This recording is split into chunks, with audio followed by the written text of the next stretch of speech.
cái này không? Cái gì? Ý rồi đau vậy này.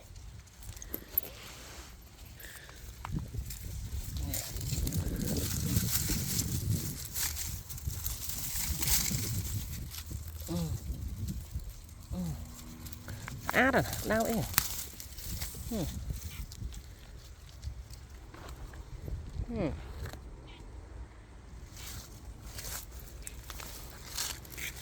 Bạn thổ nổ thì tự đám phải sát.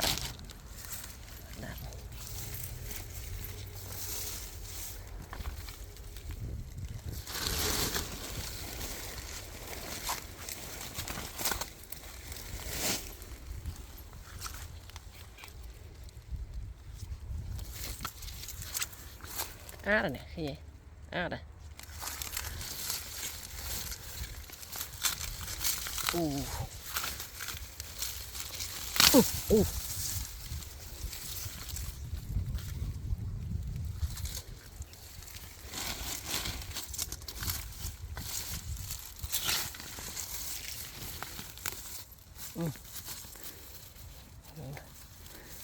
trượt này vào đâu rồi?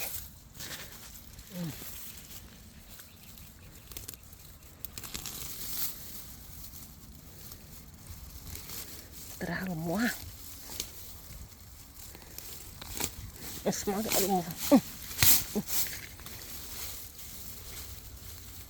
Đừng hỏi. Bà lá cho một đầy. Cho anh vơ vơ rồi này. Chẹp này vào đâu rồi?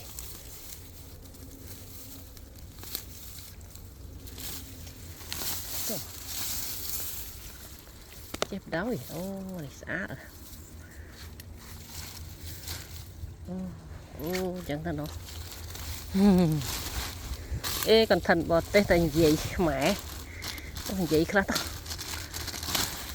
Trong vô trang đấy là mua thì ngồi vậy. Giờ thì ní đám nè. Thăm thực bỉ bật xả nè ta vô. Này đau về nè, không bên ăn đây nè. Nè. Rực này nàn này nó rực. Giờ tụi. Này.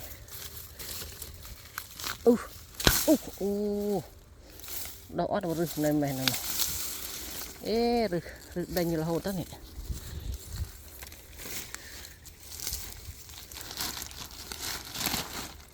Thằng đó nè. Nhìn đang viên này rồi na nè. Ui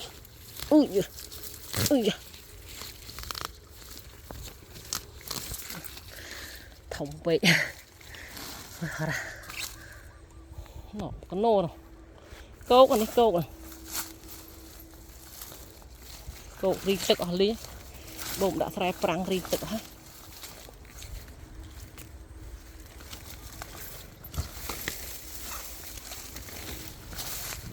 Cho ai thức bợt vào đó rồi.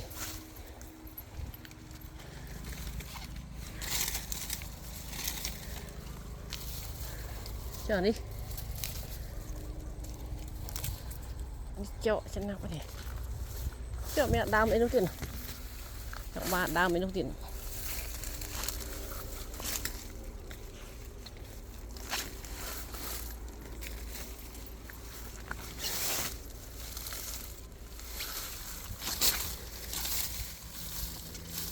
Ăn đi. Cái cắt trên bên nào để đau này.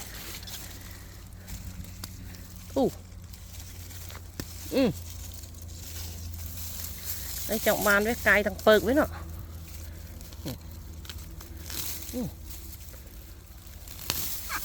Này đam đang chén à. Rư không biết nè.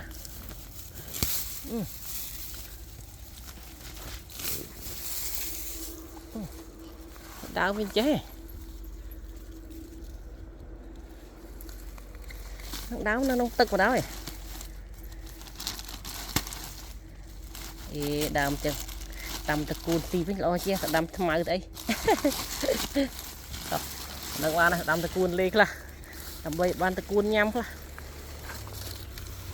đâm tật màu về vậy vậy vì cái chết màu không chết chứ là cái nút biết không tê ở khơi khơi tiền không chợ nó ấy mấy miền bị đá bên là chợ nó mấy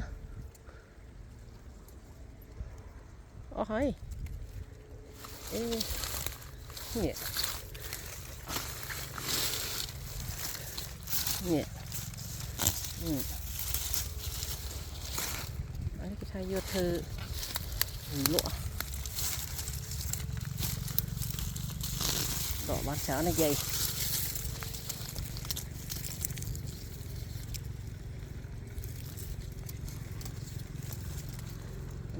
nó cái tha thun lụa thô mà chui đấy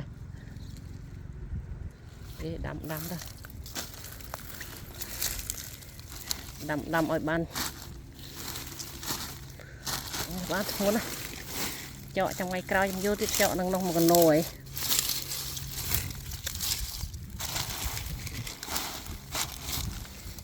đầm cái chẹt đầm ấy này bàn ti cái chẹt á ăn lúc có rước về lo đây cái chẹt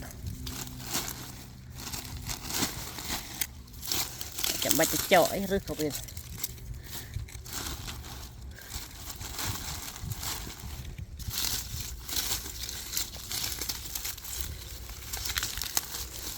chợ chạy trăng vô tí ra chợ là một con nồi này nó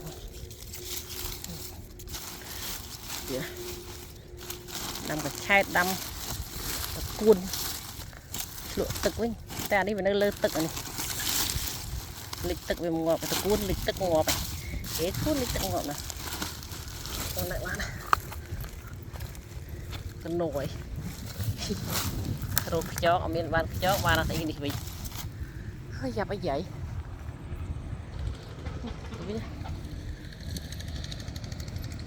ơi bà mà cái xe tôi với nha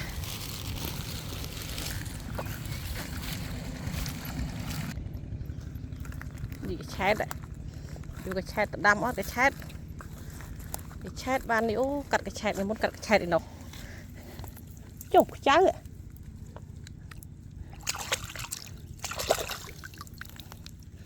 cái chó nó chét câu xịa linh mà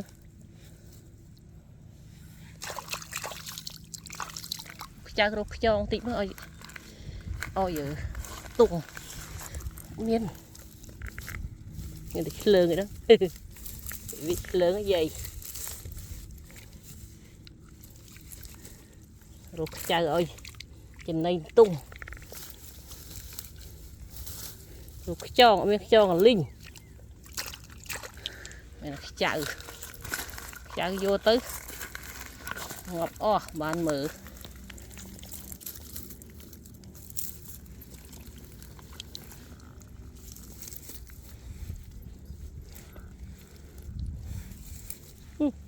cho thông nguyện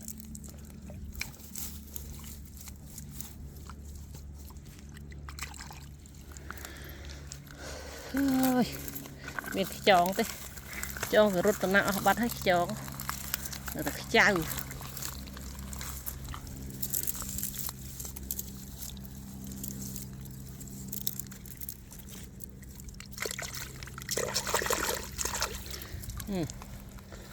nó cho nó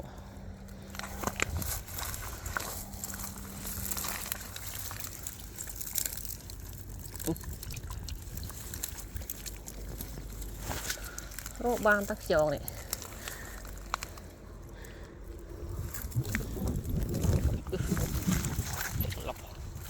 ô sao vậy chứ ban hơi vô chợ vô mà tự đầm ấy chơi ơi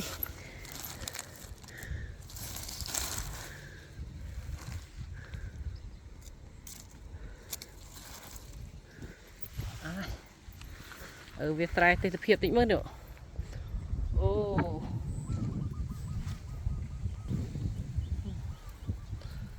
vừa cẩn thận là lên tập hiệp lựa áng nữa Trai prang cái toàn tịch tụi đối với mình tập này đập này vào đây